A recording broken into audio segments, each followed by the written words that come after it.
नमस्कार दोस्तों, मैं हूं Deepak Singh, times of state से। पहलगाम में आतंकवादियों द्वारा दोपहर को यात्रियों के एक समूह पर अंधाधुंध गोलियां चलाई गई हैं, जिसमें 5 यात्रु गंभीर रूप से घायल हो गए हैं। घायलों का इलाज जो है वो नजदीकी अस्पताल में चल रहा है।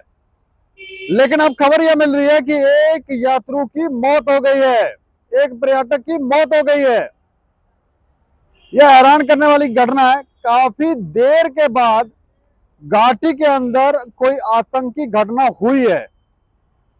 कश्मीर में आतंकवादियों ने वहां पर अपना रवैया जो था, अपनी जो उनकी हरकतें थी, उनको शांति दी थी और वो अब जम्मू की तरफ घूम आए थे। कठुआ, रियासी, राजौरी, इन इलाकों में वो टारगेट कर रहे थे, माहौल खराब करने की कोशिश कर रहे थे। लेकिन अब खबर यह मिल रही है कि पहलगाम में पहलगाम का एक इलाका है बेसारण बेसारण गांव है पहलगाम का। वहां पर आतंकवादियों द्वारा आज दोपहर को गोलियां चलाई गई और पर्यटकों के समूह के ऊपर गोलियां चलाई गई, जिसमें एक गैर स्थानीय जो पर्यटक था उसकी मौत हो गई है। तो कुल 5 लोग घायल हुए थे, उसमें से 2 स्थानीय थे और 2 जम्मू कश्मीर के बाहर के थे, गैर स्थानीय थे। और बताया यह जा रहा था कि 2 की हालत जो है वो ठीक है, 3 गंभीर रूप से घायल हैं, उनमें से 1 की मौत हो गई है। ये बेहद दुखद समाचार है। जिस शख्स की मौत हुई है उसके आत्मा की शांति के लिए दुआ जरूर करें। लेकिन जैसे ही ये समाचार फैला, सुरक्षा बलों ने उस पूरे इलाके को, पहलगाम के उस पूरे इलाके को घेर लिया और सर्च ऑपरेशन शुरू कर लिया है।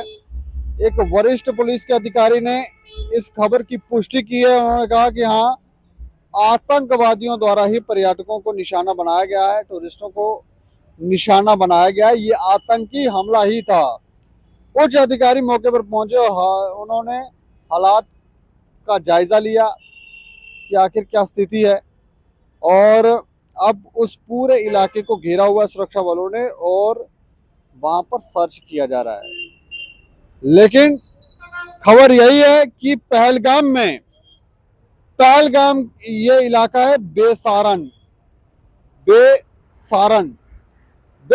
इलाके में, बेसारण गांव में पर्यटकों के एक समूह को टारगेट किया आतंकवादियों ने। अंधाधुंध गोलियां चलाई, गोलियां बरसाई और उसके बाद वहां से फरार भी हो गए।